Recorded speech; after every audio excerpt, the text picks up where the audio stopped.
Warning! This video may contain foul language, discussion of sex, prostitutes, and other adult topics that might make some people squeamish.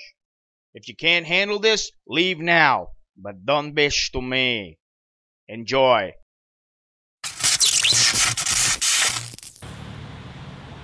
Hey, I'm Scott and I'm an American in Bangkok. The dumbest question of the day comes from a guy named Drew Pierner, who sent this question to me yesterday. Hey, is it true that the military established martial law?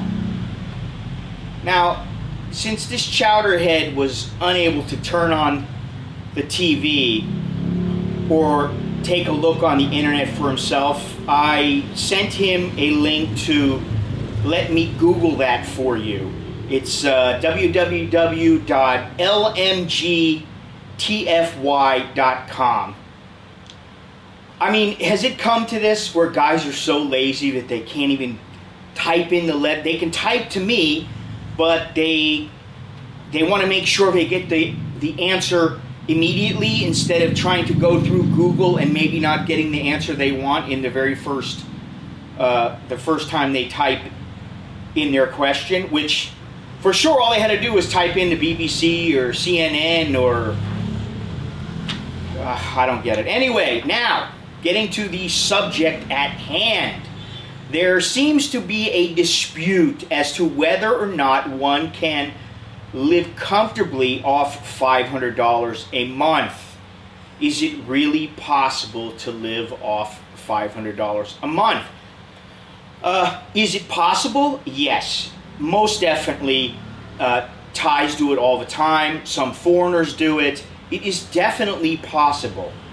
However, that said, if I really wanted, could go sleep on the street, go sleep in a park somewhere, and forage for food in a garbage can or behind a restaurant or wherever.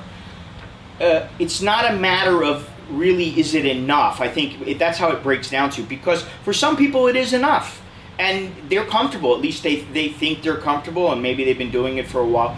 However, there are a few things that I should say. Let's see here.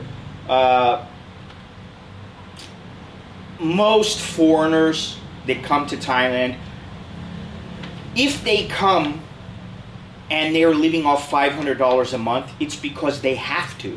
It's because they have no other choice. It's because that's not going to cut it for them in Europe or in the United States or wherever, and they get enough out of their money that they're able to at least have a place to live, to eat, and to be somewhat comfortable.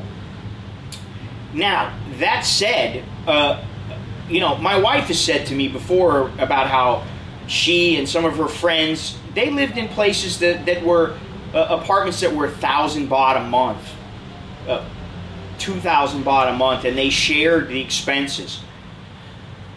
That's fine, okay? But listen, if you're 18 years old, 20 years old, and you come over and you want to teach English for a couple of years, you want to volunteer and help kids or something like that, of course you can live off next to nothing as long as you have a place to live and you're getting food every day. You can live off of peanuts. You got no bills, you got nothing to pay for, you got very few responsibilities. But in the long term, there is a reason why Thais often say that what they earn is not nearly enough. Yesterday I had a conversation with a taxi driver, and he said to me that he earned 10,000 baht a month, approximately 10,000 baht a month. His wife earned approximately 8,000 baht a month. Together they earned about 18,000 baht a month. Now I said to him, isn't that enough? He said, no, I got 2 kids and one is in university. He said, I have no money. I am poor. Now, I can't say this surprised me. If you are single, or you have nobody to take care of, you're not in a family,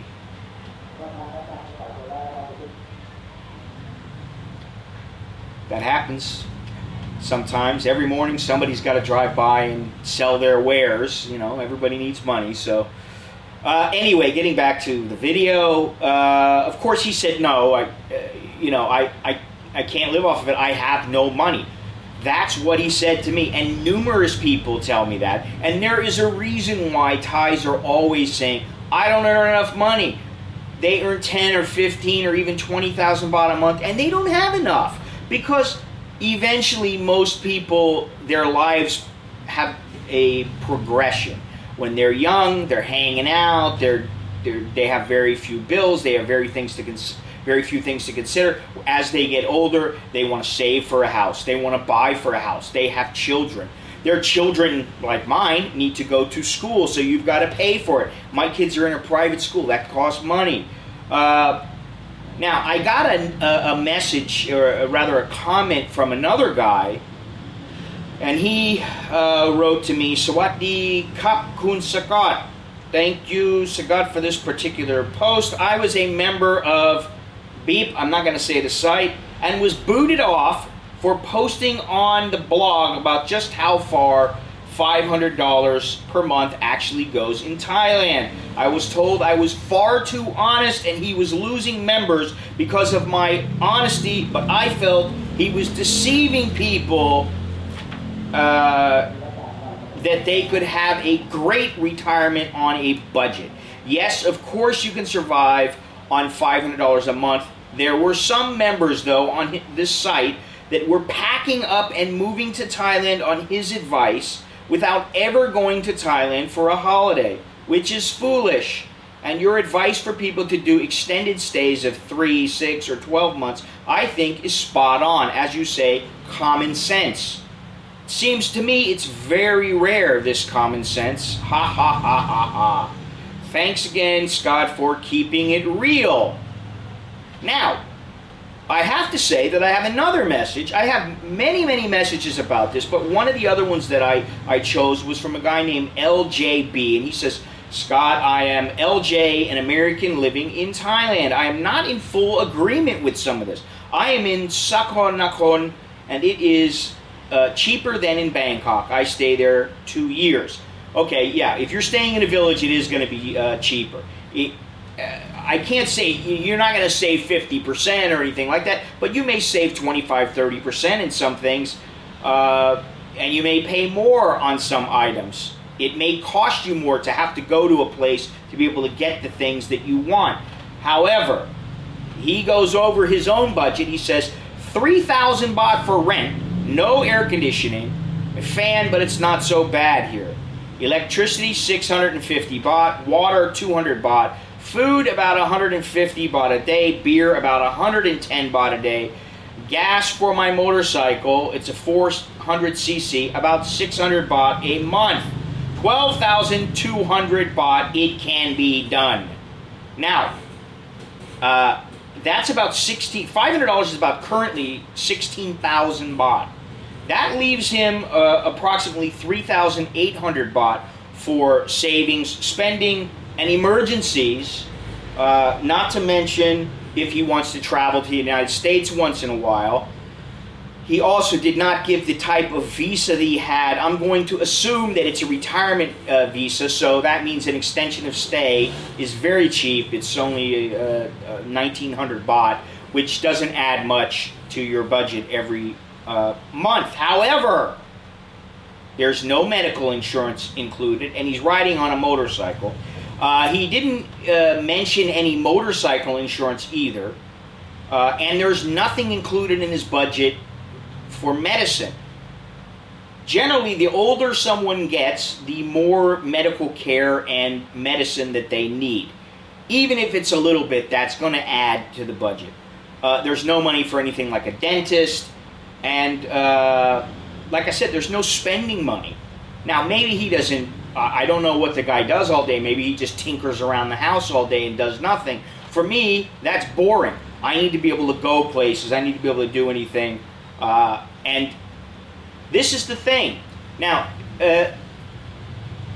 are you existing or are you really truly living? It depends on what a person needs. I'm not going to say that you can't do it. I've never said that you can't live off $500 a month. What I do say, however, is that most people want more out of their lives than to just stay at home and do nothing, or to travel once in a while on a little 500 baht bus ride, stay in some 300 baht a night hotel. In other words, it's about what you need and what you want.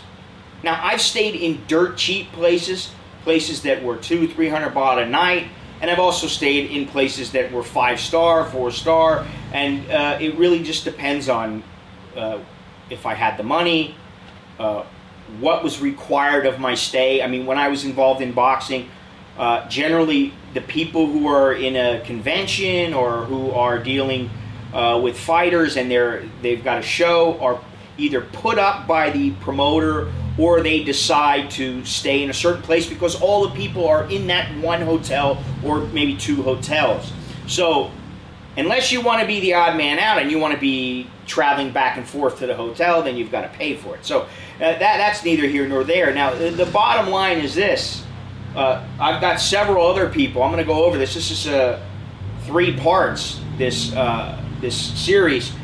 And I will say it again, so no one is unclear.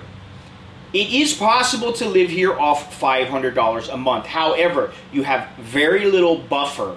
You have very little room for error or for an emergency. You have very little room to go and buy anything expensive.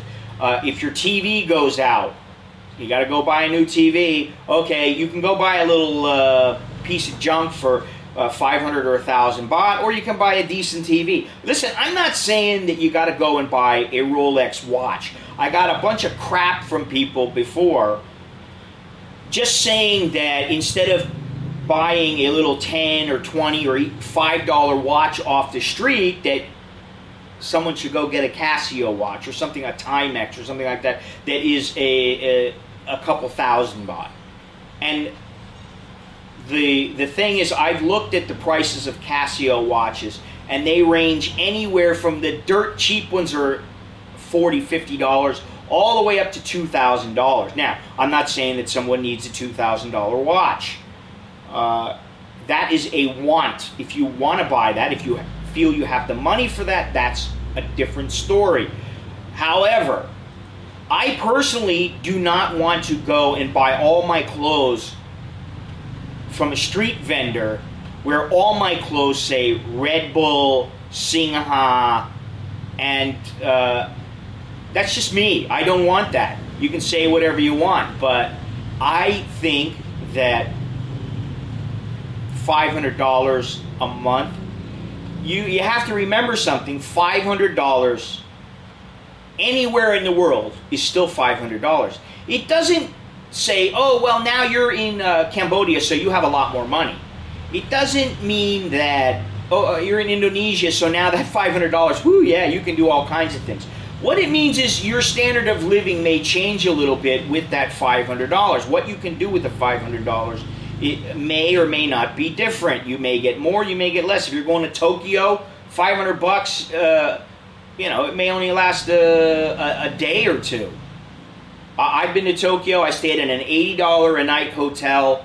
I spent about $125 a day, and that was for my train to get around and for food. And a lot of times I ate right out of one of the vending machines, or I got something to drink out of the vending machine, or I went into a grocery store or a convenience store, and even then it wasn't cheap. You know, you figure $125, $150 a day. So let's say that gives you 3 or 4 days in Tokyo. You're going to get more time in Thailand for that, obviously. However, if you need to buy something like a car, like an airline ticket, any item, or a TV, a computer, a camera, if you need to buy any of these items, even coffee in some places, when you go to, say, Starbucks, now I'm not saying everybody has to go to Starbucks, I'm not saying that, but it's an example. If you go to Starbucks, the coffee is similarly priced around the world. If you want a television set made by Sony, that Sony is going to be expensive. If you go and buy a Fuji or a Nikon camera, that camera is going to be expensive. You're not going to get any more with that $500 in Thailand than you will get in America. So until the next episode, I'm Scott. I'm an American in Bangkok. Chok di la jerk and